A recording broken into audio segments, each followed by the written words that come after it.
How'd you like to listen to .NET Rocks with no ads? Easy. Become a patron.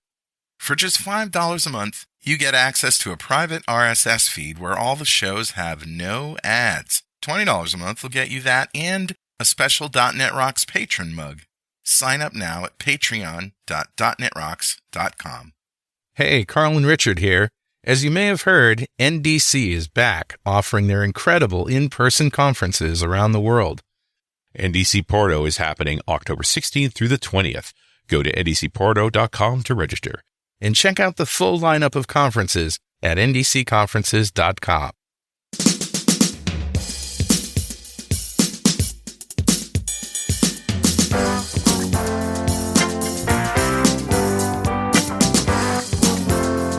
Hey, Copenhagen! It's .NET Rocks!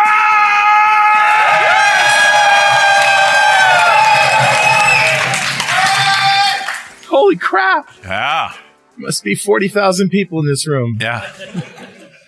So, the person who came in late, I was reminded of that Danish comedian Victor Borge. Do you know who he was? Yeah, of course you do, because he's in your country. So he was doing a performance and somebody came late and he says, "Where'd you come from, madam?" And she says, "California." He goes, "I came from Copenhagen. I was here before you." Anyway, we are here with April Edwards. It's .NET Rocks. We're going to be talking some GitHub and some DevOps and all the juicy stuff that goes along with it. But first, we have this little thing we do called Better Know Framework. Awesome.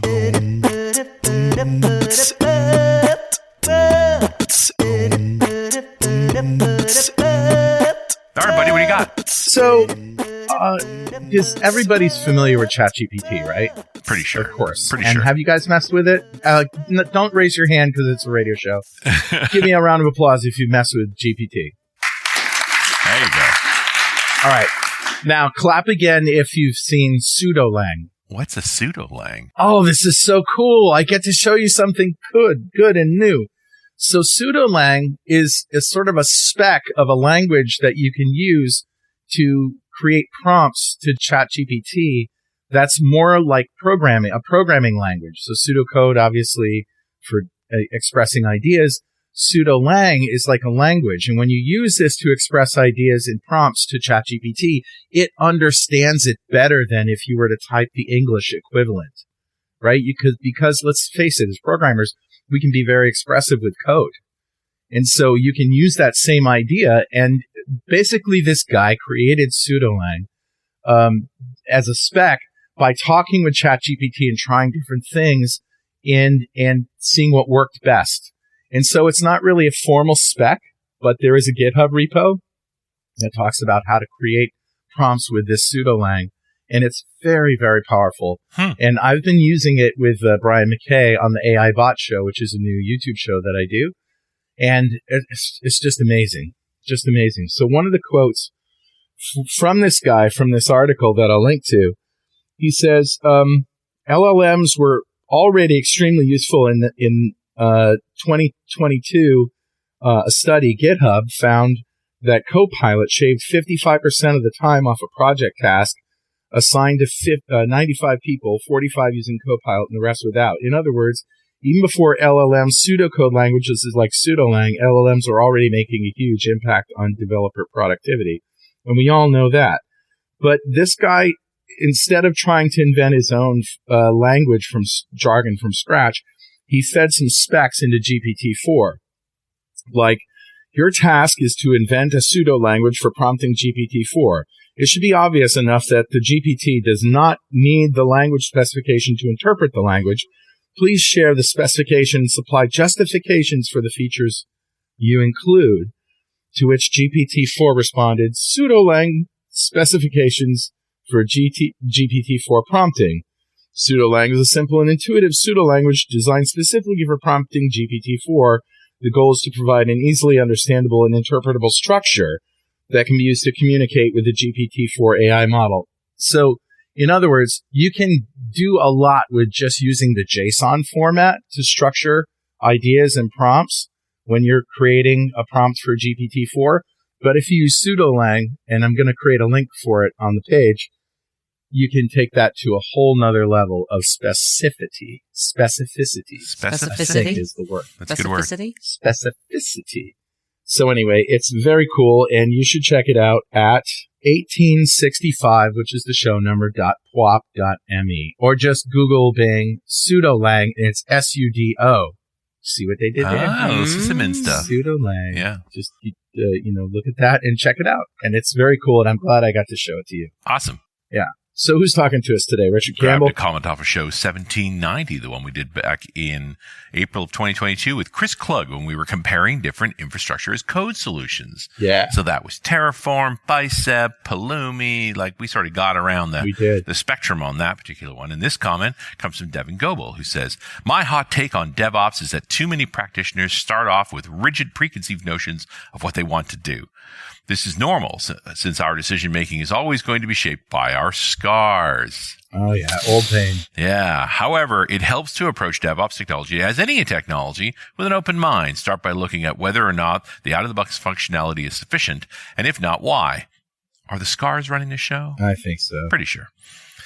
There's always going to be some amount of custom work that needs to be done. But if our first step is always to start figuring out how to get the pipeline to run a custom bash or PowerShell script, you're probably doing it wrong.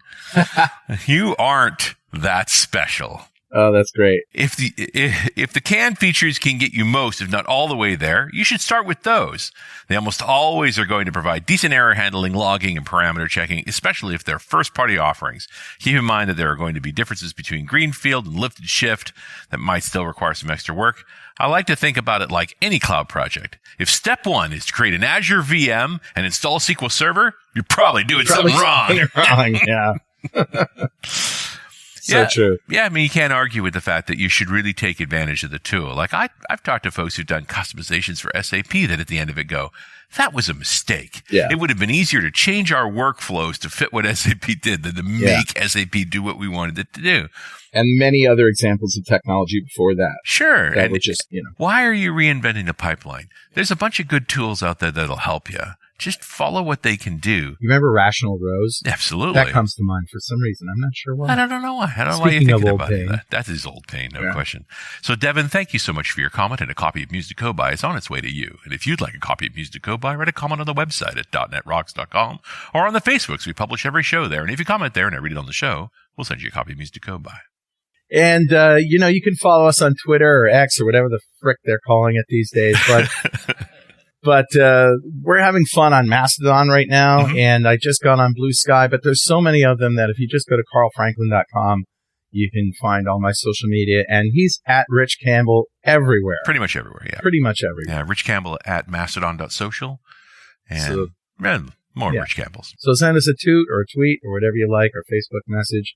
We'll read it. And that's all. I don't say we're going to reply, but we will read it. We might say something mean about it. No, we will not mock you. That's for sure. Well, not in public, anyway. All right. Let's introduce our guest, April Edwards. April's a senior developer advocate and DevOps practice lead at GitHub, specializing in application transformation and DevOps ways of working. Her focus is to take customers on a journey from legacy technology to serverless and containers where code comes first, while enabling them to take full advantage of DevOps practices. In April's spare time, she spends time outdoors hiking, skiing, or scuba diving. She is also a triathlete. Oh, boy. She tries pretty hard. I do try. I should really get on that elliptical tomorrow. Competing in Ironman and half Ironman triathlons. Holy crap. Welcome, April Edwards. Give it up.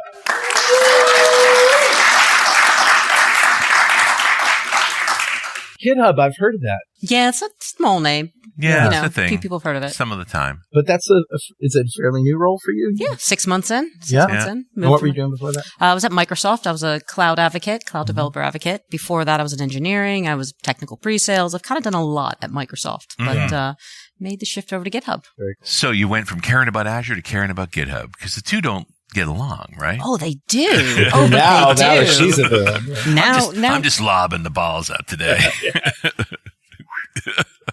I'll catch that. No. Yeah, let's take that one. No, I think I had been working in GitHub for some time. I worked with Azure DevOps as a product. I worked in Azure. I worked in other clouds. When I was at Microsoft, I actually actively spoke about the other clouds a lot, which surprised people because the reality is our customers are in on-prem, GCP, AWS, and Azure. They're not in one cloud. Nobody's in. I really have to get the sense that nobody's in one cloud. No, every customer has compliance requirements. They have to spread the way we do workloads in the cloud now is completely changed to having data centers. We don't have physical data centers as much, active as we used to. Sure. Now we use active clouds. So, I moved over because I was working a lot with GitHub. It's the cool kid on the block and I wanted to be cool. So I moved. Right? You were cool before GitHub. Nah. So what's cooler, Azure DevOps or GitHub Actions? GitHub Actions, obviously. Obviously. If I'd asked you 6 months ago. I would still say GitHub Actions. What's cooler is GitHub Actions. You can automate anything. So Azure Pipelines, Azure DevOps is CI/CD, continuous integration, continuous deployment.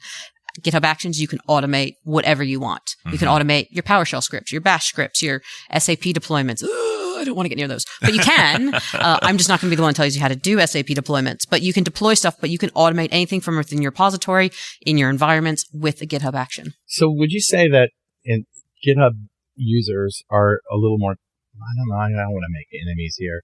Are they more tactical than Azure users who tend to be a little bit higher up on the food chain?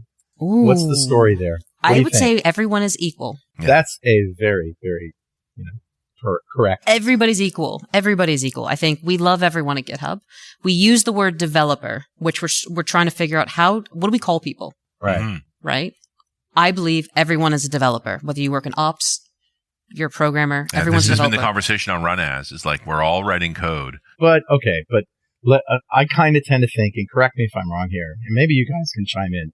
The GitHub crowd is a command line crowd. Always has been. Wrong. No? Wrong. Wrong? Wrong. And the Azure cloud wrong. is a portable Still cloud? wrong. No, still you wrong? have to stop. You're wrong. What do you guys think? How many people think I'm right? Rob Connery raised his hand. Yeah, he works for Microsoft. We ignore him. Okay, all right. He's Raising hands on a podcast. Excellent Yeah, what's work. wrong with that? Yeah. I'm sorry. Okay. No, I That's think perception. I think a lot of us started in the cloud spinning up a new workload, spinning up a virtual machine and looking at data center migrations. Yeah. But that's just one element. I used to work with customers that are like, our data center contract expired. We want to go to Azure. What can we do? But then we worked with customers that were refactoring their applications and then moving those to the cloud and doing all sorts of different processes. I think Azure has traditionally been easy to get started with. ClickOps. I hate that phrase. Pointy clicky things. Wow. Pointy clicky things. I like that. Oh, I hate it. I've never heard that term before. Yeah, it's the cool phrase for pointy clicky things. UI based management. Yeah. And that's how Azure started because it was easy. You get started in Azure, you'd deploy something and you could actually download the template. Yeah. So you'd always deploy something with ClickOps and then figure out how to automate it because it is easy to get started in Azure. Sure. Right. But I think GitHub started as a source code repository. Yeah. Right. So it's where we ran code. It's where we store code. It's where we host open source projects. We being the world, developers, programmers. I remember the original tagline. It's social coding, right? Like you were bringing social media concepts to writing code. I kind of think you're making my point for me. Does anybody agree? Are you just afraid to say so? What's going on here? Did I just parachute in from another planet? You did. Okay. And I just not to argue with you, but like, have you seen the issue manager in Visual Studio 2022 for the GitHub beat? Like, holy man, that thing's good. Yeah. Absolutely. I think it's come a long way. It's how we communicate. It's how we write code. It's how we share code. But what we're seeing now, GitHub is a platform. It's not just a source code repository. It's not social Git anymore. Sure. It is a full deliverable platform. And it is the cool place to work because we have the best swag, best stickers, right, guys? That's a funny looking cat. And it's just awesome. I mean, I use it. I'm not dissuasion. I'm a huge GitHub fan, and I have probably 300 repositories in my account. I mean, I create a repository for every project, but it's to the point that private or not. It used to be the destination. You just put your code there. But now it's a journey. It's the launching It's a total point. journey. Yeah. And then we're talking about AI. AI underpins everything we do now on GitHub. How do we make a better developer? Yeah. I have a really cool pie chart that I show in my talks now that shows like what we do in our day jobs. We spend time in meetings and probably half our time is waiting on other people. Yeah. Like we're waiting on other people to do stuff, access to things, do things, approvals, red tape, and we're not actually writing code. So how do we enable our developers to do And a lot of circling back. Oh, a lot of circling back. A lot of communication. And it's people tapping you on the shoulder. Right. Yeah. Exactly. Yeah. Pushing you to move faster. I'm sure there's a Viva plugin that would tell me how often I say, hey, just circling back on this. Oh, man. That's a lot of emails. I don't like Viva. I've turned it off. It tells me I'm in too many meetings and I need more focus time. We turned into office space here. Sorry. Yeah. Okay. So what were you saying before I completely distracted everybody? I don't remember. You have to ask the question again. Not even there. Not anymore. You should write some stuff down. Yeah, it's really something. But we get back to the platform play. It's like, yeah, you check your code in, but then when we get back to the action thing, it's like, then a bunch of things happen. Well, before you check your code in, let's go before that. Sure. How do you check code in? How do you do it today? Yeah, it depends on what I'm working on. Sometimes I'm checking in through, it's either through Studio Code or through Studio, depending on the project. So you're using Git Yeah. to push your code up, right? Yeah. Git for Windows. And you're using an IDE, which Yeah. is Visual Studio Code. Sometimes I use the command line. Yeah. See? Pretty So rarely for me. How these do you days. write your code? Let's start there. So we're starting to focus on the developer experience, Sure. not where you're putting your code. How are you writing your code? So that can be your IDE. What, you don't use Notepad? Oh, do I have Notepad? Horror stories. You want to talk about scars? Those are battle scars. I was with a customer within this century, within the last couple years that used Notepad++. Wow. And For the everything. time lost writing code was a name. Yeah, I was scarred. I'm still scarred. I still talk about it. Still traumatized. I can't let it go. But but we're bringing that experience closer to you. Yeah. So if you use your IDE, VS Code, or Visual Studio, we have extensions. We have plugins, right? When I was learning Git, we didn't have this extension where I could click the button and do a pull request from VS Code. Right. Holy crap. I discovered that like a few months ago and I'm like, oh, I don't like it. It's too Too slick. nice. That's really too Can't have nice. this. Yeah. I like to fight Git. I like to have merge conflicts and merge bombs. I know I want to fight. Yeah. If I'm not cursing, I'm not doing it right. Exactly. But no, we're bringing that more to the developer experience, and we've come out with GitHub Code Spaces. Now that is hosted in Azure, by the way. This shows the GitHub and Microsoft Azure partnership. So we host in Azure. You have your compute, a secure development environment. So when you're writing in your IDE, are you using a PC or Mac? It depends. I use both. Right. You have both, Yeah. but you got to set both up. Yeah, So sure. what's your time to get started? So we talk about that developer time, right? Yeah, I want to look at one of your repositories. How much time am I going to spend getting started in your project? Yeah, easy. I mean, I use the PC for the most part. I push the repository to Git, and if there's like a Maui program or whatever that's going to run on a Mac or iOS, I clone it on the Mac, boom, run it, .NET run on the device, simulator, whatever. As long as you have compute that runs it works great. Yeah. So I started GitHub 6 months ago. When you start at GitHub, they give you a new computer, as hopefully every company does. They gave me a MacBook Pro. Yeah, my wife gave me a new computer. Aww. She let me buy it with my own money. Are you a big boy now? I know. I feel great. That's good. Good for you. She's so great. Aw, Hi, Kelly. She's not going to listen. Don't worry. That's good. How you got divorced in about 5? No.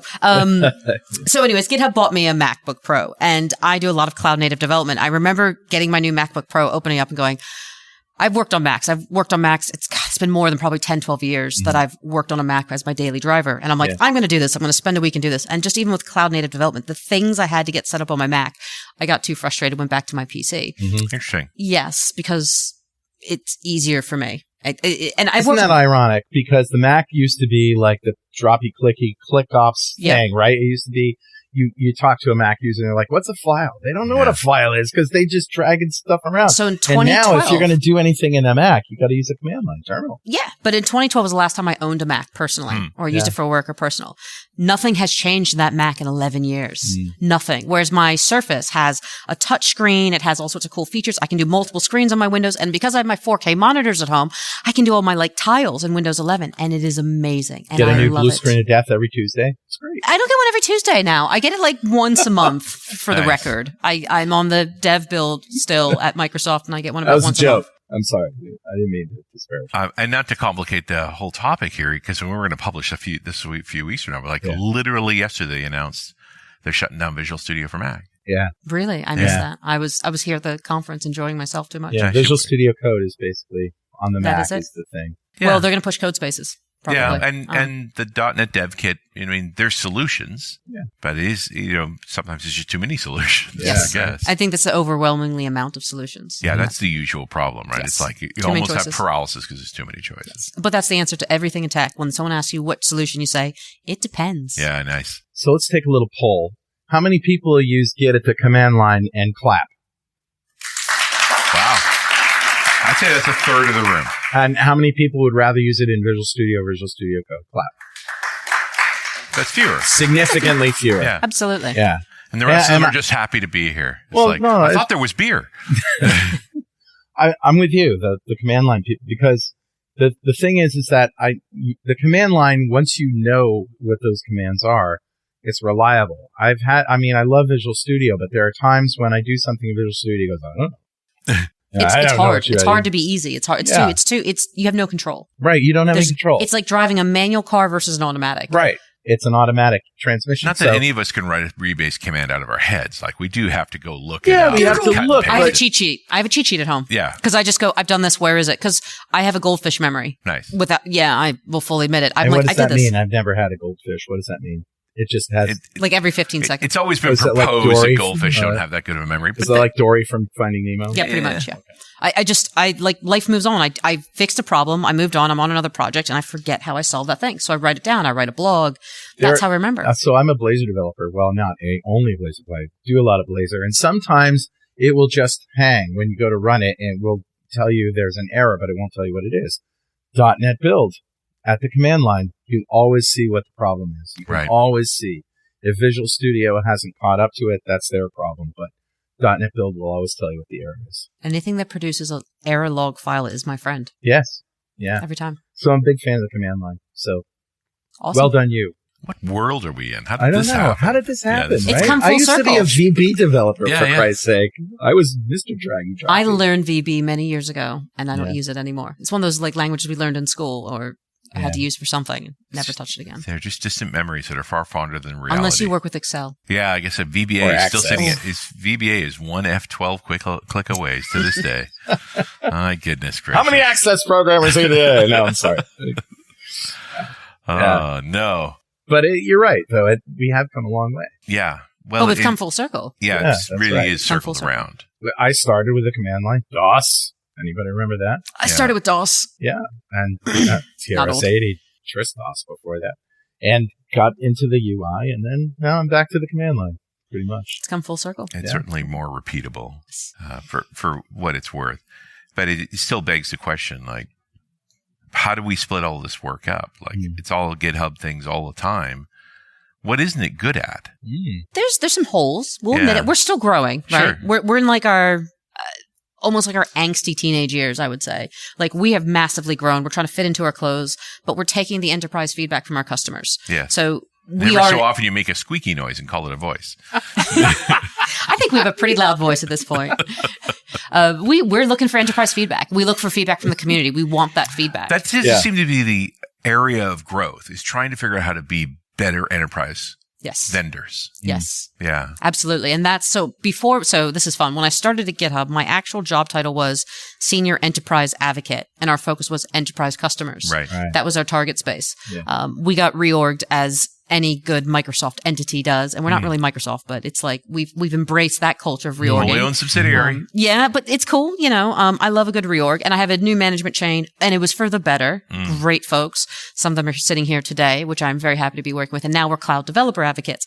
We do the same thing, just different job title. Right. But I focus a lot on the enterprise customers, and our customers go to us and say, we need these features. We go back to the product groups. That's what advocates do.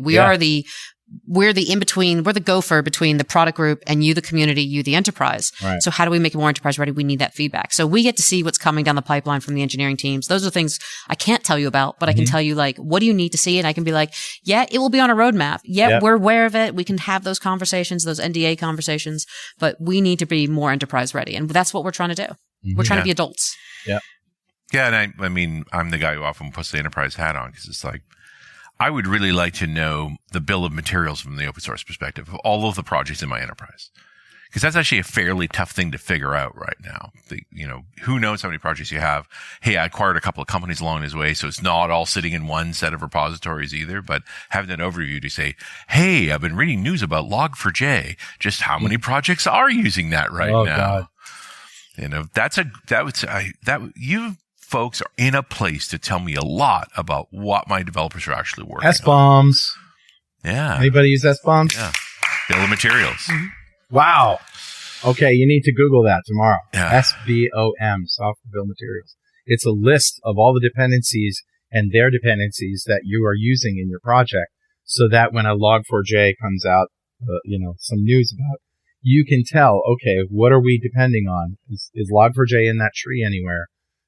Very important for you to do that. Well, and the other way to look at that from an enterprise perspective is how many teams are going to stop shipping features because they're now going to focus on getting that thing patched up properly or get it out of there. Right. So we have some pretty good built-in tools. Yeah. So we've got Dependabot. Yeah, I love Dependabot. Dependabot's awesome. My problem with Dependabot blows is up my email all the time. It but works at the project level. Right? It does. It works at the project level, that's and the you can problem. see exactly what dependent. It does exactly what it says on the tin.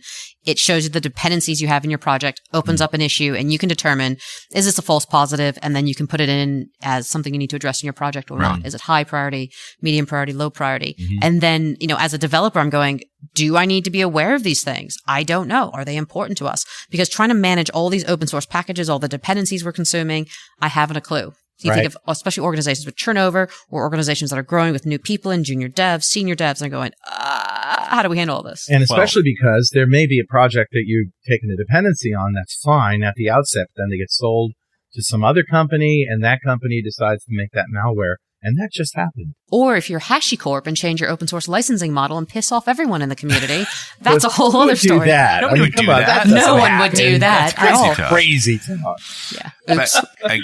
And again, we get back to Dependabot is great at the project level. Where it becomes problematic is when do you disrupt a sprint because the issue is that large? And that tends not to be the developer's decision. That's at an architect's level or higher, and we don't have visibility there. Like we're kind of counting on this is going to be reported up. Hey, should we stop working on it because Dependabot's saying this as opposed to, I have an overview. Yeah. You all are focused on that, right? Like all of your other deadlines are pushed back while we deal with this issue. Yeah.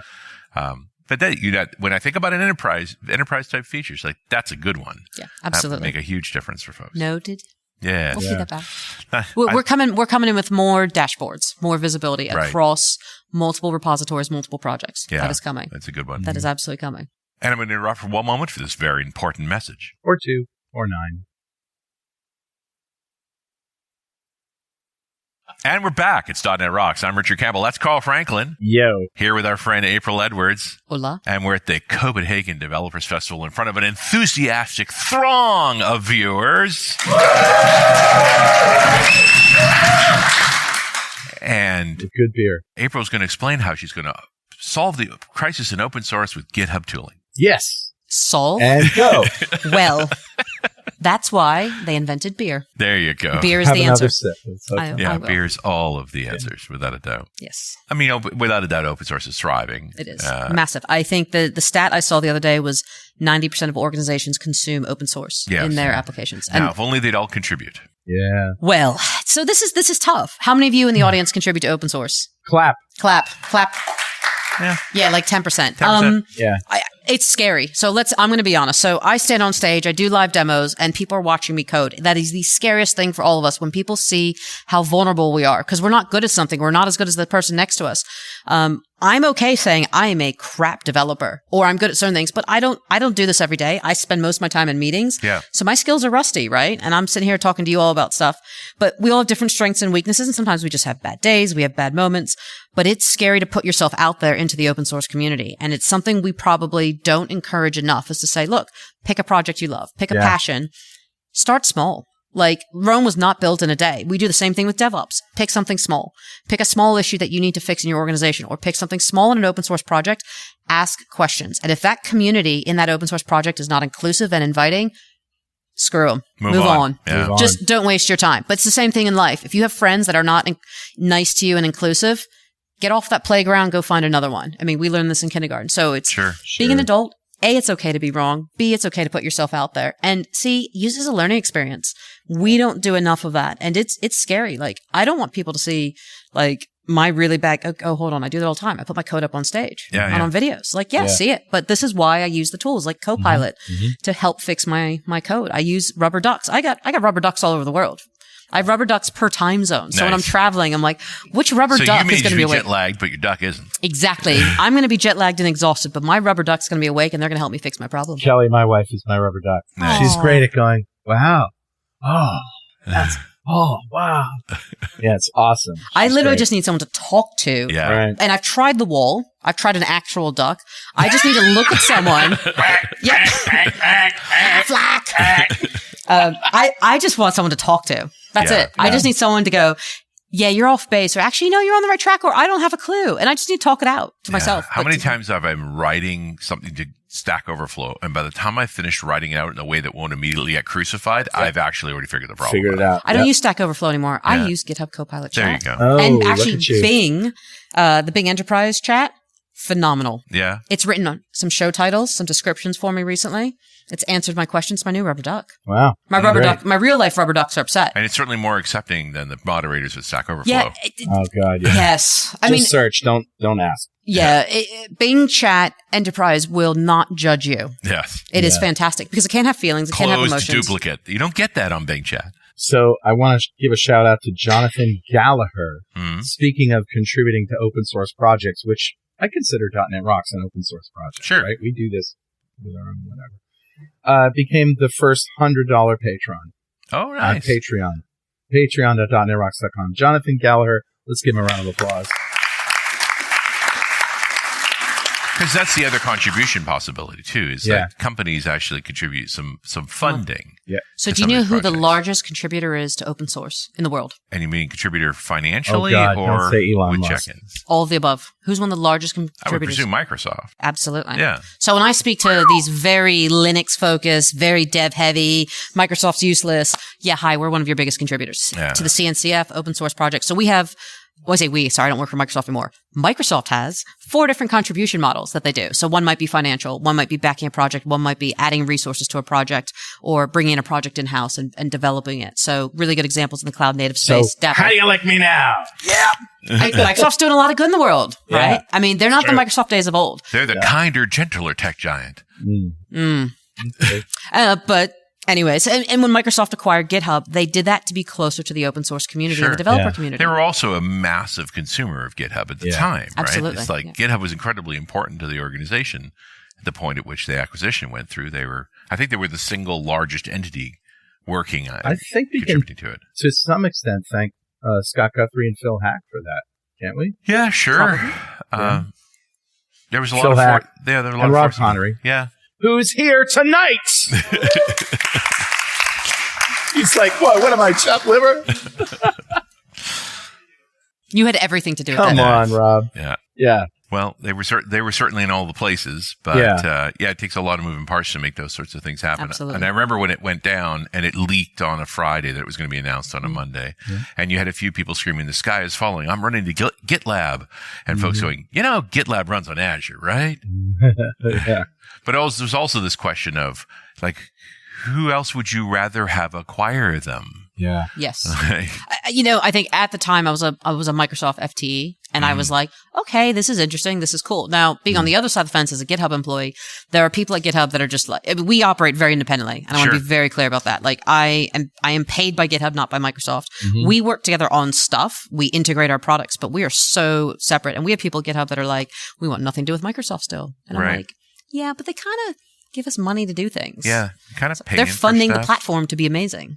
Yeah, but that was the first thing that happened once the acquisition went through is like you started charging less. Did we? Yeah. Prices went down. So actually, this is a great one about Copilot. So when Copilot was announced as a paid-for product. 21. Yes, 2021. People went in the community. I was around a bunch of GitHub stars and community folks. They went ballistic. Like, oh, it's $10 a month. I think it's $10 a month. It's $10 a month. It's $10 a month. And I'm like, It's 2 lattes. That's like 2 coffees. Yeah. Like how much, but also the great point, how much GPU power do we put behind the engine to power Copilot? Yeah. Do you think we're making money at $10 a month if you're actually using this thing routinely? Yeah. Because that compute costs money. It does. But So I it's love the fact that GitHub came up with the name Copilot because it's the best name. Yes. Because it's that perfect implication that says, you're still a pilot, right? Right. Like That's why we call your AI pair programmer. Yes. And that pair programmer doesn't care if you fly into a wall. Doesn't. That's going to be up to you to deal with. You're still in full control. Yes. Should we have a little history lesson here? Codeplex. Do you remember Codeplex? Yeah, sure. Oh my 2006. God. Yeah. So that sort of was the precursor to GitHub, wasn't it? They were totally separate products. They were. Yeah. And Coplex was more like SourceForge. Yeah, I guess you're right. Yeah. With it was a source repository for open source projects.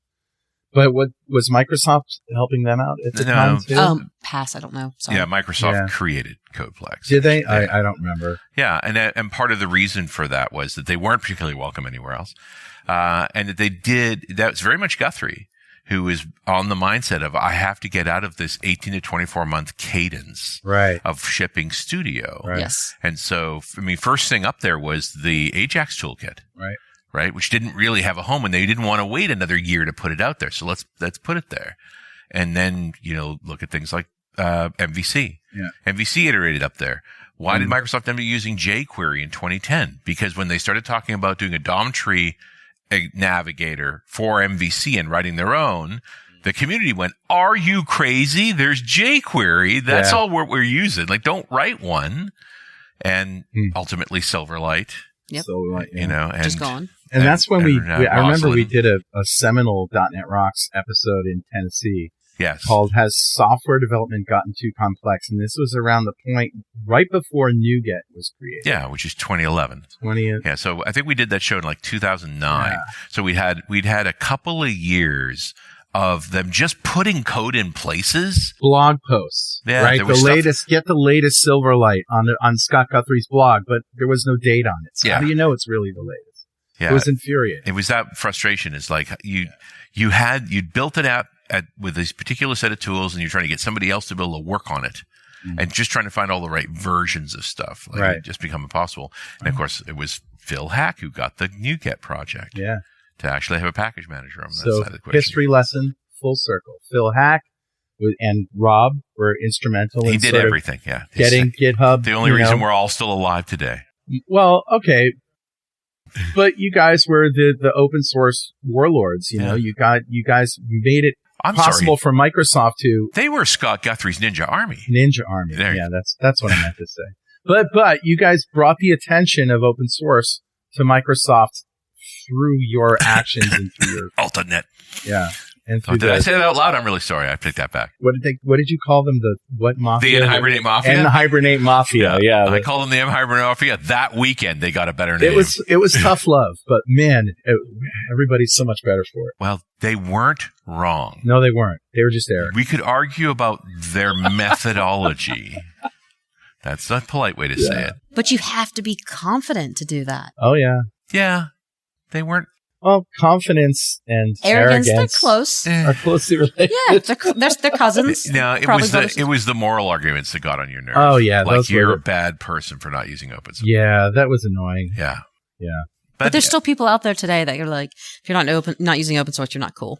Yeah. Well, this wasn't, you're not cool. This is like, you should burn in hell. Yeah. Oh, I've been told that too. I was just trying to be polite. I've been living in England too long.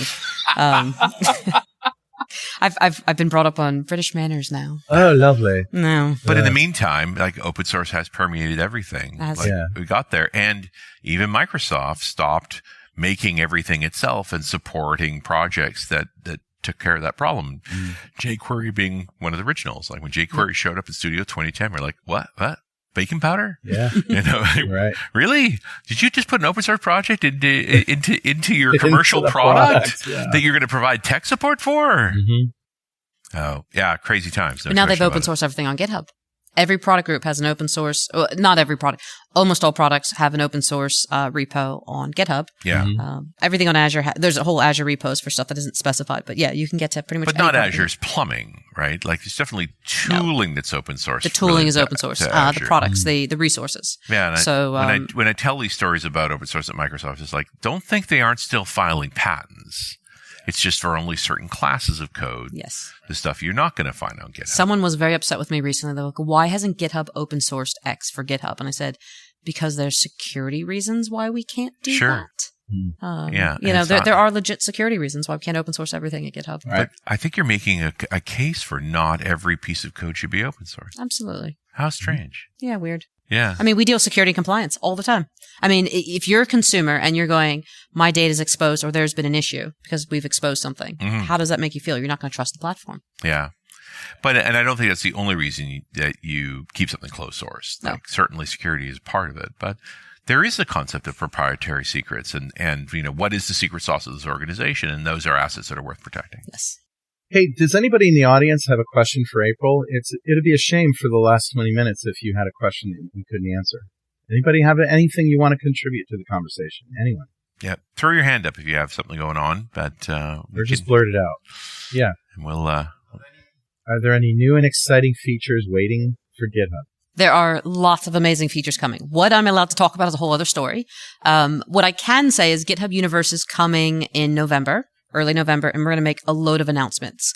I can tell you that a lot of the features we have been talking around in AI are coming. There's some great new features that have been released recently, like larger GitHub hosted runners, actions runners. So you can run bigger projects, bigger workflows. There's some great stuff around enterprise stuff around like VNet peering. There's going to be some cool stuff coming in code spaces. All of it's public on the roadmap. So that's what I say. Go there. That's all the stuff I can talk about. Anything else? Also, I think priorities change within organizations. It happened at Microsoft and their product groups. Happens at GitHub. If there's a issue in the world, we have to kind of adapt our roadmaps a bit. But anything we can talk about is on a roadmap. So definitely have a search engine review of the GitHub public roadmap. Have a look, see what's coming. But come Universe, there's going to be some really cool stuff. Anyone else? Rob, you've been sitting there so quiet and so peaceful. You must have something to contribute. You're sitting here drinking his beer, having a good time. Well, at least he's having a good time. At least he's having a good time. Anyone else? Speak right up. Yeah. Any chance that GitHub Actions can be triggered by submits to Azure DevOps? Yes. So currently you can integrate GitHub Actions from Azure DevOps from your code repository. Where that is tricky is coming back. So you can have your code in Azure DevOps and then run from a GitHub Actions workflow pipeline. So you can just go into the marketplace and GitHub Actions and sync them through. I have quite a few demos. I used to do that several years ago before all the cool stuff that's happened with GitHub. When I was at Microsoft, I did stuff in Azure DevOps and then did a deploy with Actions. So you can definitely run your Actions. In terms of specific triggers, if you're trying to do stuff within the Azure DevOps project, if you will, we have documentation on different things you can hook in. So maybe you want to hook in and this is going the other way, your Azure DevOps boards into your GitHub repository. There's ways to do that. What you can't do is hook in your Azure DevOps repos into GitHub. The reason being data residency currently. Right. So that's going to be your biggest limiter. Yeah, I was just trying to figure out what's the split there. Like, do I want to kick off Azure DevOps, populate my boards, maybe run a set of tests, decide I'm at a certain point with the code, then push to GitHub and kick off the actions to the deploy? You can run your test with an action as well. Right. You can absolutely run your test with actions. Well, I certainly know I can not use Azure DevOps and just do all of this through actions. The question is there a logical place to do both? I think it depends. What are you trying to test? What are you trying to do? From a pull request check-in, quite often in a lot of teams I've worked on, we've done it from Azure DevOps, but there might have been specific packages we want to consume in GitHub from the GitHub Actions piece. We'd run it from Actions. Yeah.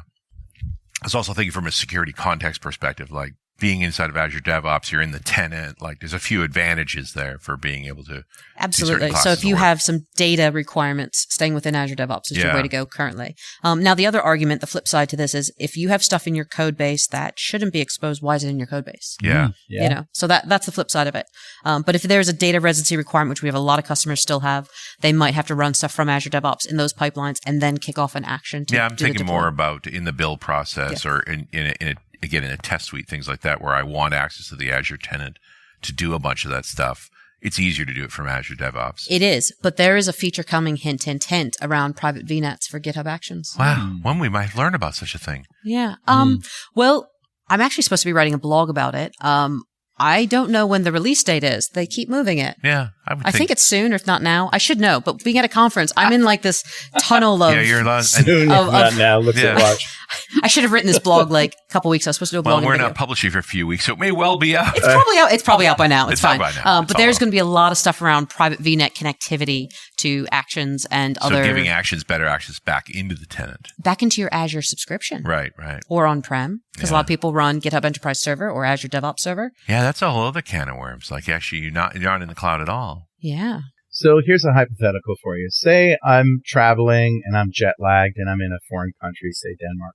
And it's late at night and I've had a few beers and I go back to my hotel room and I check in, I create a repo with some code. It's a private repo on GitHub, but I've included in my config file an API key and a password or something like that. What do I do? Delete the repo, get rid of it? Am I at risk for that ever becoming crawled by Copilot or anything else? So, private repository. Now, you asked several questions on that, so I'm going to start with the first one. Never put a password in a repository, private or public. Private or public. Never do it. Never. Did you hear that, people? Never passwords are for life, not just for Christmas. It's Great.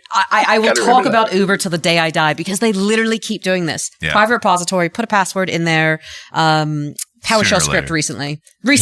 They did this in 2017. They've done it again recently. They just haven't learned. Stop flipping passwords. So there are ways to get passwords out of repositories. You can delete the repository. Yeah, that's one thing to do. But if you actually need to keep the repository, there are open source tools that can scrub it. Trufflehog is one of them. There's another one called Trufflehog. Trufflehog. And there's another one Pigs called What a like great name. Yeah. C something, and I can't remember the acronym, but that can do it. So those are like quick tools. You can open up a case with GitHub to remove it. Okay. The other thing you could do is have GitHub Advanced Security enabled. Mm-hmm. You can do secret scanning within your repository, and it will find your secret. That's what I was thinking. It's like, But it's already there. So here's the it'll problem. freak out when you check in. It will. Well, hold on. That will find it once it's in the repository. Right. So you've already made the oopsies, and you're already get your hand slapped to be taken out back and shot. But we're not going to do that because we're in Copenhagen and guns aren't allowed. Yeah, of course. And it would make a mess in the hotel lobby. And nobody wants that. Really? Nobody wants that. And your wife might miss you. Of course, yeah. We don't want to actually take you out. No, this is hypothetical. I know. He's done it. But we've all put passwords in stupid places. Yeah. Like we have all done it. We put it in a plain text file somewhere because oh no, we'll find this over here. Oh my God, we've been exposed. It's private. Yes. Come on. Yeah, just ask Sony. So the biggest Sony. Oh, Sony's had it. Yeah. A lot of banks in the US have had it. I have a list of financial institutions that have been exposed. The number of times that I've gone through doing a search like that and found like all of the SSL keys sitting in a root folder. So it was you. Nice. We'll take you up back and It's shoot the you too. easiest thing in the world, right? But we you're all just do it. trying to get SSL up. You unpack the thing, you leave it in the folder it was in, you deploy it, and you never clean up the mess. Yeah. We've all done it. We're under pressure, we forget, and we move on. Yeah. So Trufflehog is a good thing to just run against all your repositories, or is there something else built into Is that built into GitHub? Or no, it's an open source tool. tool? You can actually open up a case with GitHub, and we can scrub it. Okay. And will you tell me what repositories have the junk in it so I can remove the junk? I don't actually know the exact process, and it changes if you're an enterprise customer versus a private repository. Of course it Right. does. So there's a support level agreement. So what I would say is get an open source tool, Get an open run your source repo, tool. Yeah. take out the junk. But turning on things like GitHub Advanced Security, doing things like secret scanning, but it's already there. So we have another tool called Push Protection. Right. And if anyone watched my session yesterday, I went to run it and it didn't catch my secret because, pass. We found a bug. Let's say we found a bug in it. Right. Okay. But Push Protection can find certain secrets and it will stop that from even getting into your repository. So I went to push my code up. That will stop it going in. So you got two kind of areas. I've put in my repo. How do I get rid of it? That's the solution right there. That's growing. It's just not, it doesn't service every use case. It doesn't excuse you putting passwords. No, of just course. don't do it. Yeah. Just don't do it. Yeah. We have But GitHub sometimes it secrets. happens. We have GitHub secrets in every repository. Put your secrets in the secrets area. Okay. Yeah, that's what it's for. And someone asked me the other day about GitHub secrets. Like, well, what if I want to share it with a manager? And I'm like, absolutely not. No one can see the secret once And it's in you there. should also learn how to use the git ignore file. I mean, Yes. that's kind of an obvious solution, isn't it? You know? Use a git ignore file. That's another great way. There's lots of things as human Create a behavior we can do JSON to fix file it. that isn't app settings. Just JSON getting that it. has Well, I your- mean, I'm mostly whatever. working on cloud stuff these days. It's like, look, you just use Key Vault from the get-go. Well, Yeah. Key Vault. Set up Key Vault and then pull from Then that. you can put Vault's whatever, great. and you can put whatever you want in the GitHub site because it's all it's just doing is referring back to the key vault. And Key Vault is great because if you have this, you rely on that key or API key or password in several projects. You Yeah. just change It's it in one place. It's easy to shut one down, place, and you it's never, ever, ever leak a secret that way. Yep. But the problem with the Key Vault is you have to set it up correctly. Yeah. Yeah. With a GitHub secret, you just There put the it is. secret in and you don't have to configure anything. Right. So it's easy to set up in your repository, in your workflows. All right. Round of applause. How many developers here love security? Really? Wow. Really? You really do? That's a Are little- you lying? You're lying. I think you're Are lying. you That's a guys lot of drunk? That's a lot of lying. Yeah. It is like after 9 and you're asking these kinds of I questions. know, it's true. They're just agreeing with you. It's Yeah. just my, it's I think my opinion. Security that is like developers taking hate your security. medicine. We have to do it. We need to do it. But Gotta it's eat not your something I vegetables. love. It's more like handcuffing a developer, when they're trying to write code.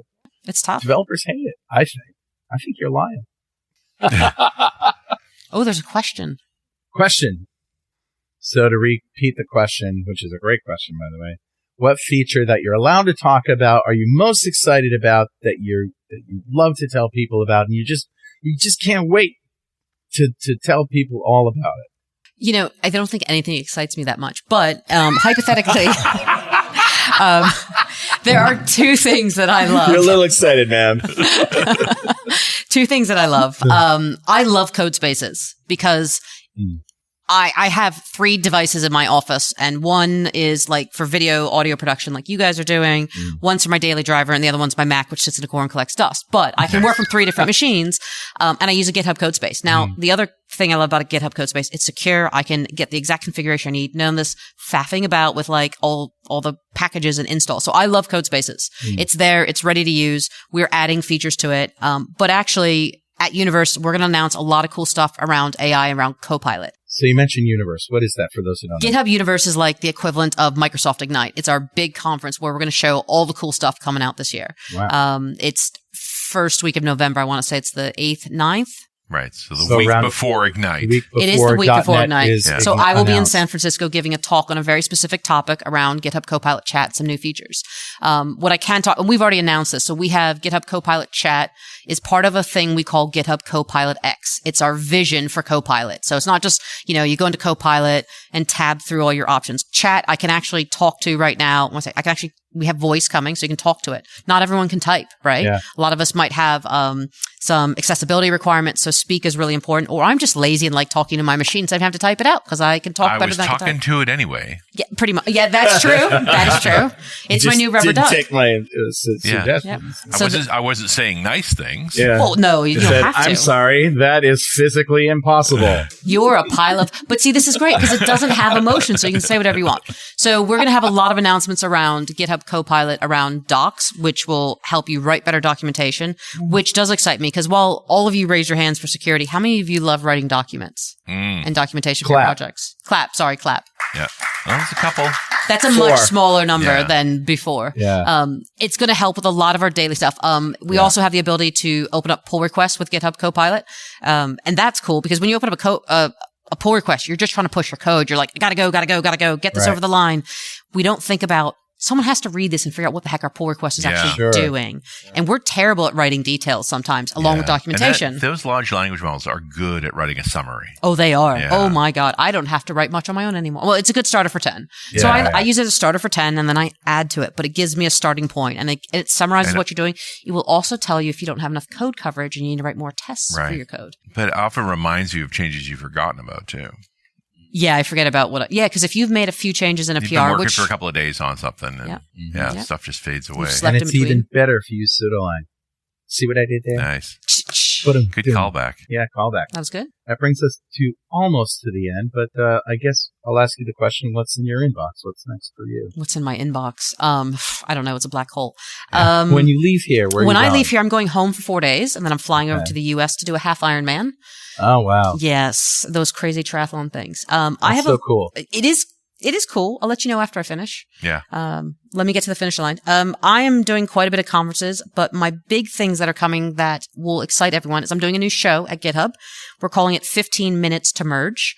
Wow. It's going to be replacing my previous, when I say replacing, that's not the right phrase. It's a brand new show, GitHub, about GitHub enterprise level products. Okay. But for you, the developer, you, the consumer. So we're going to want your feedback. We're going to want you guys to watch it, let us know how it is and what other topics you want to see. That's one of my big things. And the other thing is I've kind of been writing a book. Kinda. Yeah, I don't know if you've written a book. It's hard. Yeah. Okay, you don't count. This started off as a blog, and it's Git for the IT Pro, Git for Ops, teaching Git for the IT Pro because they're the ones that are not using GitHub inherently or need to understand it. So that started off as a blog video series, but I've actually been asked to turn it into a book. So I'm trying to figure out how to write a book. Wow. So the blog series is easy. The videos are easy for me. The book thing scares the snot out of me. So you're doing it manually or using AI to help? I'm actually writing it manually. No AI for this. Boom.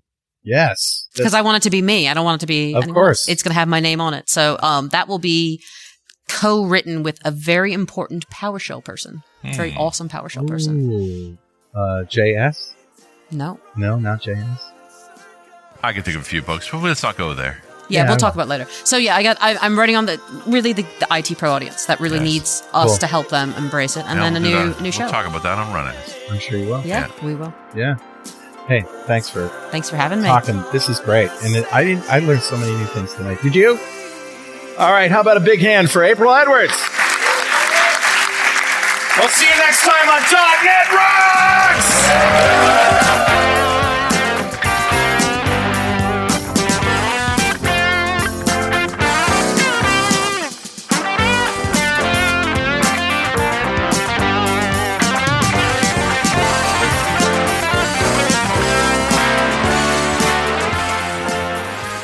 .NET Rocks is brought to you by Franklin's Net and produced by Plop Studios, a full-service audio, video, and post-production facility located physically in New London, Connecticut, and, of course, in the cloud. Online at pwop.com. Visit our website at dotnetrocks.com for RSS feeds, downloads, mobile apps, comments, and access to the full archives going back to show number 1, recorded in September 2002. And make sure you check out our sponsors. They keep us in business. Now go write some code. See you next time. Got transmitter banned by the FCC. Yes, I'm a